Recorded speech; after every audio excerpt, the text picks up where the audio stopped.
साथियों, मेरे से पूर्व वक्ताओं ने काफी सब्जेक्ट पर चर्चा रखी है। मैं विषय के संदर्भ में अपनी बात रखूंगा। इस परिचय में जो विषय रखा है, संविधान के अनुच्छेद 15(4), 16(4) को लागू नहीं करना, जबकि अनुसूचित जाति जनजाति में वर्गीकरण कर और क्रिमिनल लागू करना, ये एक फूट डालो और राज करो की नीति से शासककर्ता जमात द्वारा निर्माण करना।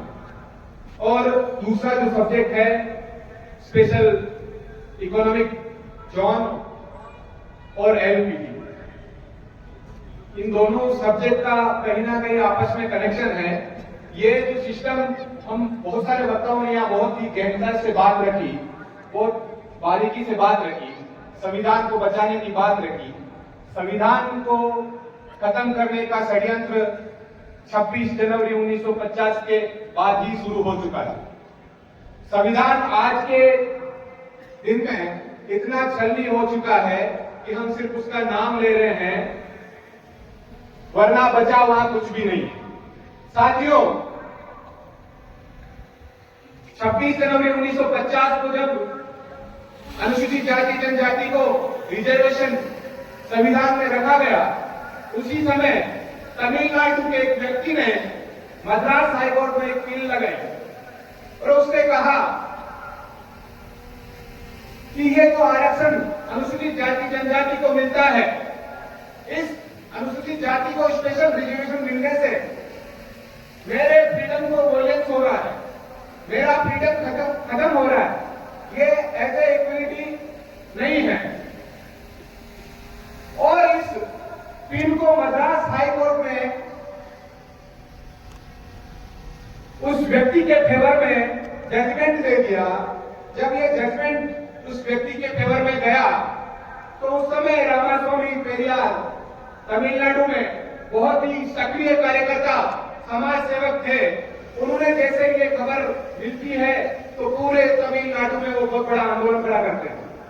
जब तमिलनाडु इस मुद्दे पर चलने लगता है तो जवाहरलाल नेहरू को ये खबर पता चलती है कि मेरे होते हुए अगर ऐसा हो रहा है तो इसको कैसे शांत किया जाए। पंडित जवाहरलाल नेहरू डॉक्टर अंबेडकर से वार्ता करते हैं कि इस सिस्टम को, इस आंदोलन को कैसे रोका जाए, इसका क्या समाधान हो सकता है। साथियों, डॉक्टर अंबेडकर बहुत बुद्धिजीवी व्यक्ति थे, उन्हें मालूम था कि ऐसा होने वाला है। तो डॉक्टर अंबेडकर ने चर्चा में यह विषय रखा कि अगर इसको मूल अधिकार में जोड़ा जाता है, मौलिक अधिकारों में अगर आरक्षण को जोड़ा जाता है, तो अनुसूचित जनजाति के जो अधिकार है, रिजर्वेशन है, वो मौलिक अधिकारों में आएगा और उसके ऊपर कोई अटैक नहीं होगा।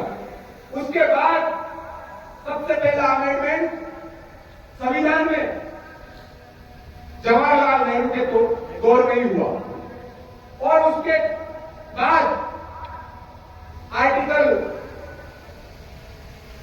15(4) और 16(4) में SC/ST के आरक्षण को मौलिक अधिकारों में डाला गया। साथियों, मौलिक अधिकारों में आरक्षण को डालने के बावजूद भी इस देश की शासककर्ता जमात, इस देश का न्याय देने वाला न्यायालय संविधान को ताक में रखकर, संविधान को बाईपास कर निर्णय ले रहा है। साथियों, शांति बनाए रखें। बहुत सारे वक्ता को आप सुनेंगे, बहुत ही बेहतरीन जानकारी। और लोकतंत्र में हथियारों से लड़ाई नहीं लड़ी जा सकती। जिसके विचार मजबूत होते हैं, जिसकी विचारधारा मजबूत होती है, वही लड़ाई लड़ सकता है। अगर आप विचारों से मजबूत होंगे तो आप आने वाले समय में इस देश के शासककर्ता जमात बन सकते हैं। इसलिए अपने दिमाग को इंप्रूव करने के लिए विचारों की ताकत अपने दिमाग में घुसाइए। साथियों, मैं बात कर रहा था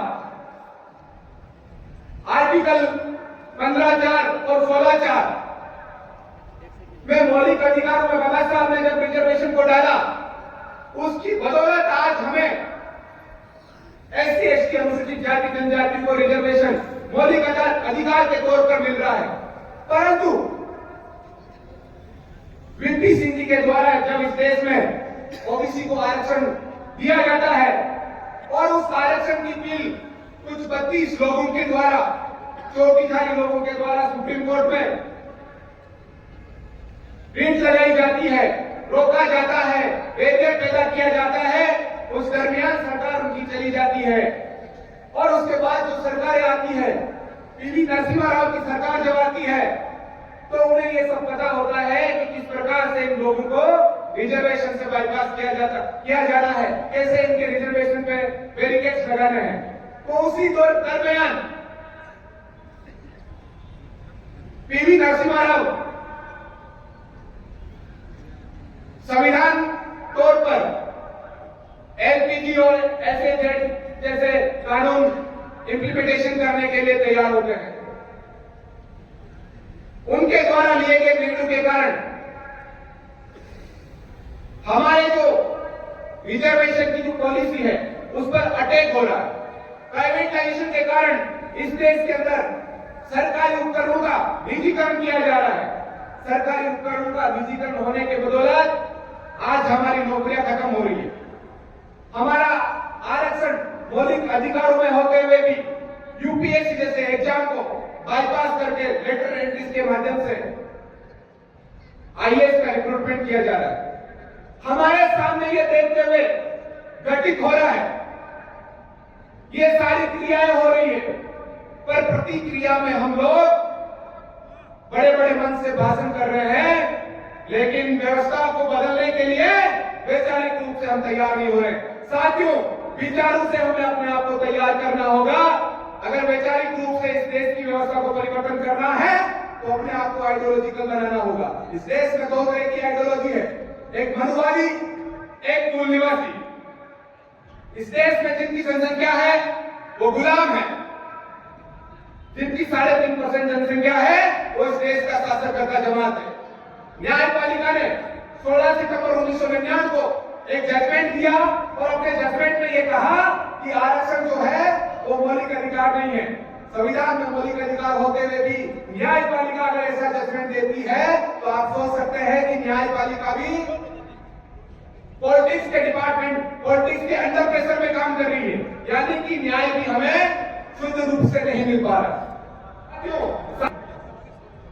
सब्जेक्ट को देखते हुए मैं आप लोगों से यही कहना चाहूंगा कि जब तक हम लोग वैचारिक रूप से तैयार नहीं होंगे, संविधान को कहां से छलनी किया जा रहा है उसकी हमें आइडियोलॉजिकल जानकारी अगर नहीं होगी तो आने वाले समय में सब कुछ खत्म हो जाने वाला है। इस देश की सारी व्यवस्थाओं पर, मीडिया पर, कार्यपालिका पर, व्यवस्थापिका पर और न्यायपालिका पर, सभी पर कब्जा एक आइडियोलॉजी के विचारधारा के लोगों का हो चुका है।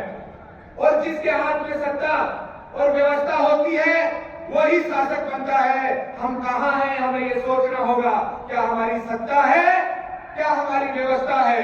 हम उनकी चॉइस चौगड़ियों में फंसे हुए हैं। हमारा एक क्षण, हमारा एक पल, उन्होंने मेंटली हमको इतना ब्रेक नहीं किया हुआ है कि हम हमारे बच्चे का नाम भी हम खुद स्वयं नहीं रख सकते।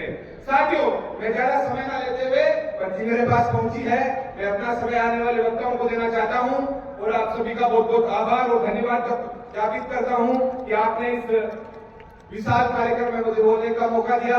धन्यवाद, आभार, जय भीम, जय मुनियासी, जय जोहार।